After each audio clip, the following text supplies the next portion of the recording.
Hello everyone, welcome to my channel. मैं हूं सृष्टि और आज जो पेपर हुआ है सीटेट का पेपर नंबर 2, उसका साइंस वाला पोर्शन पेपर 2 का हम सॉल्व करेंगे।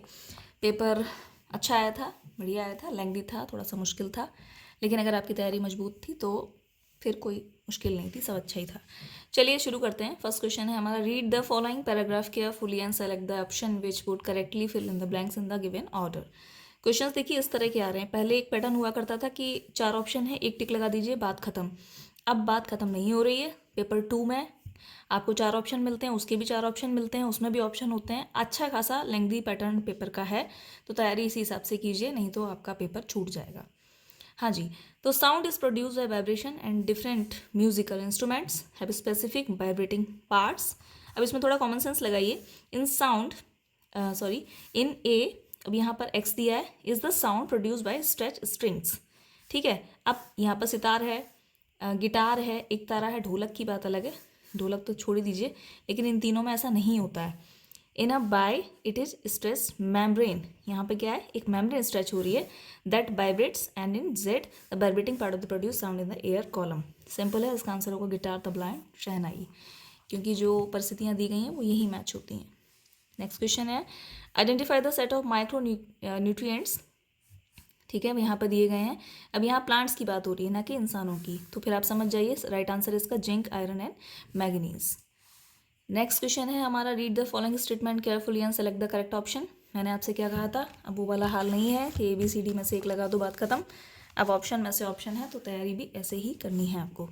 असर्शन दिया गया था, star in the night sky appear to move from east to west, the earth rotates from west to east. इस तरह का एक क्वेश्चन ज़रूर आता है जो ज्योग्राफी के पैटर्न पे होता है, क्योंकि 7th और 6th और शायद 8th में भी इस तरह का एक चैप्टर है, लास्ट चैप्टर जो है वो है, तो ये सब भी पढ़ना है आपको।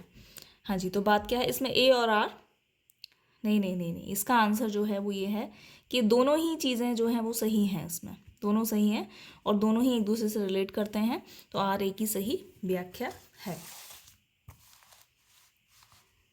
चलिए 64 पे देखते हैं, which of the following statement regarding rusting of iron are true. Rusting of iron के रिगार्ड में कौन सा ट्रू है। It involves a chemical reaction between iron hydrogen, बिल्कुल सही बात है।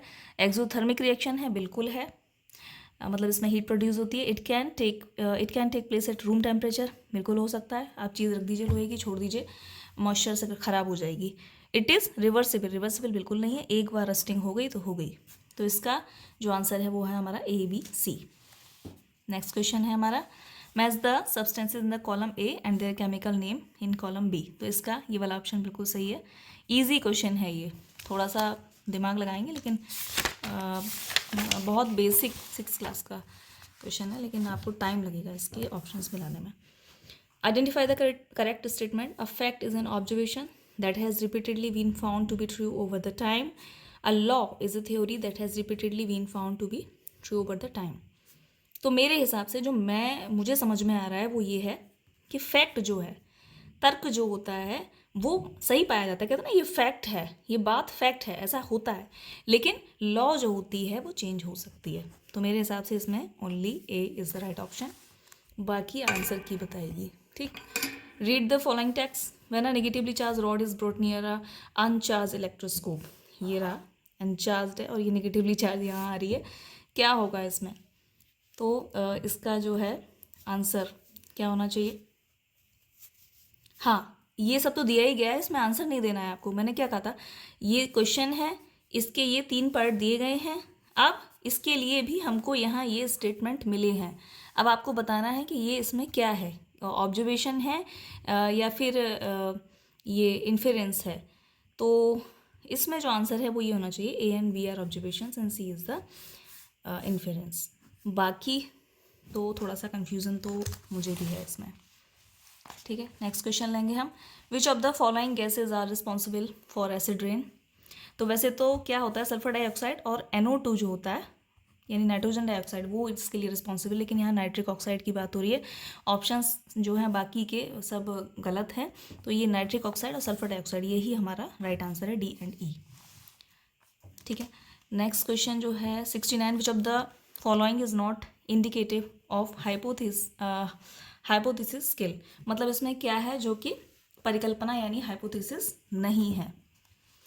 तो इसमें जो चीज़ नहीं है, दो ऑप्शन है इसमें जो मैं समझ रही हूँ, बहुत सारे लोगों ने इसके सॉल्यूशन डाले हैं।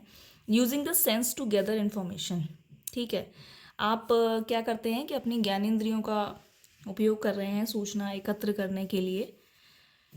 एक तो ऑप्शन ये है। दूसरा, किसी प्रयोग के लिए चरों की यानी वेरिएबल्स की पहचान करना, आइडेंटिफाई करना। इन दोनों ऑप्शंस में मुझे कन्फ्यूज़न है। वैसे जितना है इसका आंसर ये हो सकता है कि बहुत मतलब सेंस टुगेदर इन्फॉर्मेशन ये किसी भी फील्ड में हो सकता है, केवल हाइपोथेसिस की बात नहीं है यहाँ पे। तो इसका answer identifying variables for an experiment. और ये भी हो सकता है, भाई मुझे कन्फ्यूज़न है इसमें। हाँ, नेक्स्ट क्वेश्चन क्या है? Generally non metals do not react with water, ठीक है, सही बात है। Generally non metal do not react with acid, ये दोनों बातें बिल्कुल सही हैं। Both A and B are right. ठीक, नेक्स्ट क्वेश्चन लेते हैं। A ball is thrown up in the air, it reaches a maximum height then return to the thrower. Which of the following quantities have the same values during the upward and downward motion of the ball. इस तरह के questions काफ़ी जो है कराए जाते हैं क्योंकि ये आते हैं। इसका सही आंसर है फोर्स ऑफ ग्रेविटी, डिस्प्लेसमेंट नहीं है, किसी ने डिस्प्लेसमेंट लगाया हुआ है। चलिए नेक्स्ट क्वेश्चन है। A body has a linear momentum of p and mass m, the kinetic energy of the body is. अब इसमें क्या है कि इनका kinetic linear momentum, mass and kinetic energy का जो रिलेशन है वो आपको निकालना होगा। जब आप वो निकालेंगे तो इसका राइट आंसर होगा p²/2m। नेक्स्ट क्वेश्चन लेंगे। Which of the following is the most suitable strategy for introducing the student to concept the chemical reaction at upper primary level. Upper primary level पे हमें क्या बात करनी चाहिए जो कि इंट्रोड्यूस करा दे बच्चों को, किससे? केमिकल रिएक्शन से। बाकी के ऑप्शन जो है मैच नहीं हो रहे, बढ़िया नहीं है। डेफिनेशन से कुछ नहीं होता, डेफिनेशन देनी नहीं है, लिखने पढ़ने से कुछ नहीं होता। केवल एक्सप्लेन कर दोगे वैलेंसी इलेक्ट्रॉन और इलेक्ट्रॉनिक कॉन्फिगरेशन को, बच्चा कभी नहीं जान पाएगा क्या हुआ। तो hold a discussion on the chemical reaction with student are likely to observe in there. Discussion करेंगे, बच्चे पूछेंगे क्या हो रहा, कैसे हो रहा, आप बता देंगे उनको। ये ठीक ऑप्शन है। Which of the following is the set of animals in which all show external fertilisation, ठीक है। एक्सटर्नल फर्टिलाइजेशन किस किस में होता है? तो यहाँ पर जो सही ऑप्शन होगा बटरफ्लाई, फ्रॉग, फिश, ये नहीं होगा। फ्रॉक्स, फिश एंड स्टारफिश, ये जो हैं इन तीनों में एक्सटर्नल फर्टिलाइज। फिश में नहीं होता, मतलब अगर केवल फिश लोगे तो गलत हो जाएगा आपका आंसर। चलिए नेक्स्ट क्वेश्चन है। अब आप ये क्वेश्चन देख के कन्फ्यूज़ हो जाएंगे। पूरे पेज पे एक ही क्वेश्चन है ये देखिए। और तो क्या करोगे, ये सॉल्व करने लग जाओगे। सॉल्व नहीं करना है आपको, ये आपको सिर्फ देखना है इसको कि यहाँ कुछ हो रहा है। सिम्बल्स दिए हैं, इधर जो है उसका मतलब वर्ड्स में दिया गया है। अब हमसे ये पूछा है इन्होंने, which of the following is not a reason that can be given to justify that item is poorly constructed, ठीक है। इनका कहना है कि एक ऐसा मतलब वो दे दीजिए इसका रीज़न कि ये पुअरली कंस्ट्रक्टेड है, ये जो टेबल है। मतलब मुझे तो बिल्कुल बिना सर पैर का क्वेश्चन लगा ये। तो क्या है इसमें 3-4 ऑप्शन दिए गए हैं और इन्हें आप हिंदी में पढ़ लो, है ना। हिंदी में क्या है?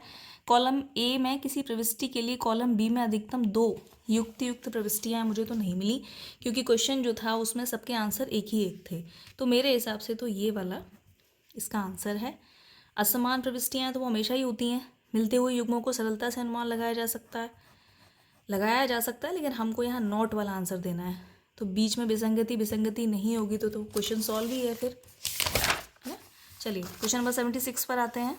Read the following statement and select the correct option. Assertion दिया है, dried raisins when left in the plain water for some time swell due to osmosis. क्या होता है, किशमिश पानी में जब डाल देते हो तो थोड़ी सी फूल जाती है, बात तो सही है। Plant cell have selectively permeable cell membrane. तो दोनों ही चीज़ें जो क्या हैं सही हैं, ठीक है।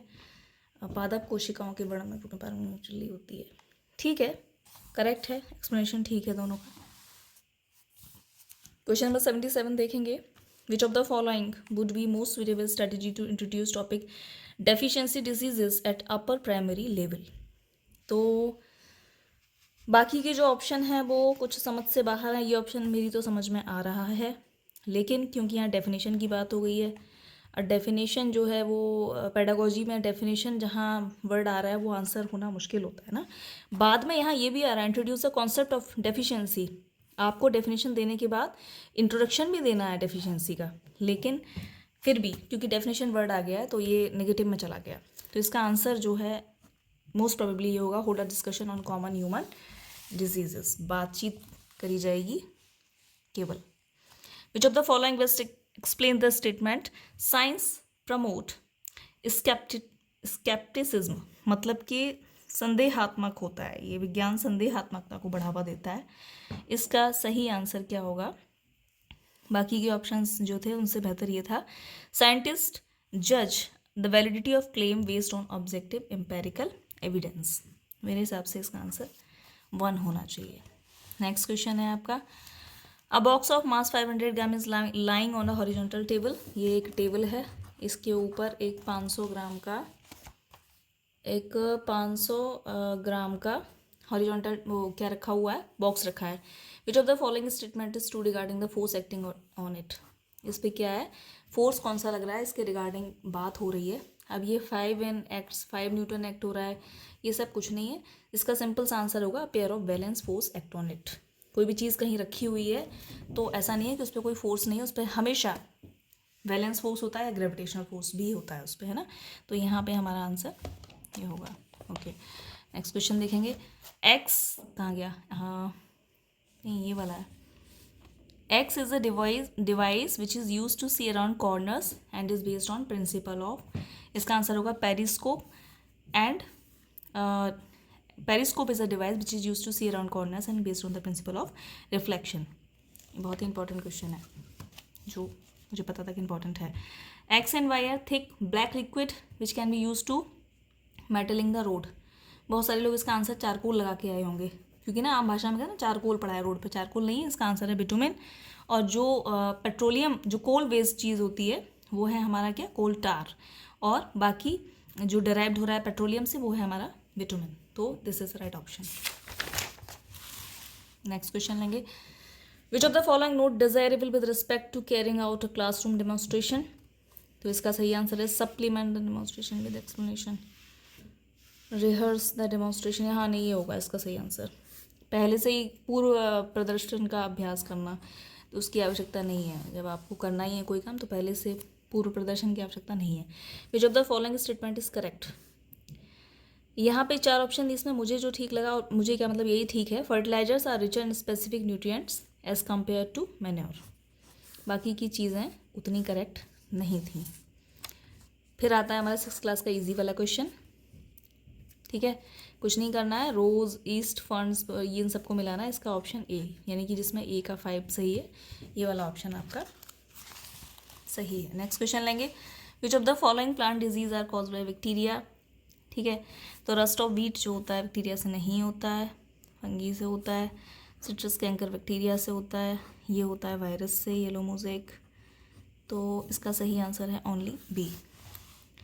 Difference between maximum and minimum resistance that can be obtained by connecting 3s in 1/3।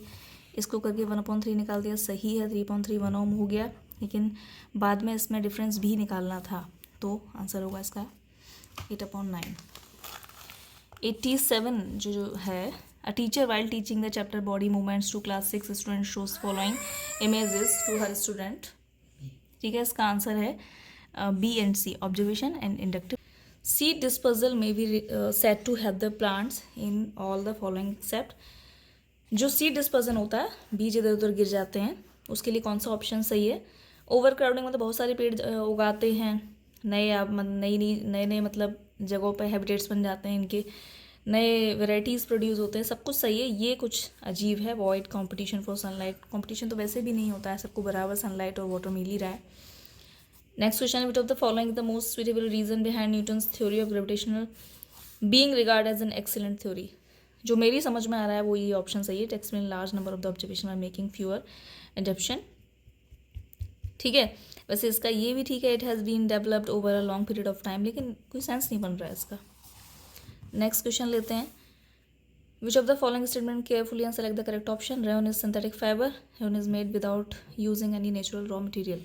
ये ठीक है, ये गलत है, क्योंकि लकड़ी से बनाया जा सकता है इसको, ठीक है, वुड से, और wood is a natural material. So which option is, S1 is true and S2 is false. Yes, उम्मीद करती हूँ आपको समझ में आया होगा, और बाकी तो ये मेरा एनालिसिस है, आंसर की आने के बाद पता चलेगा। Thank you so much.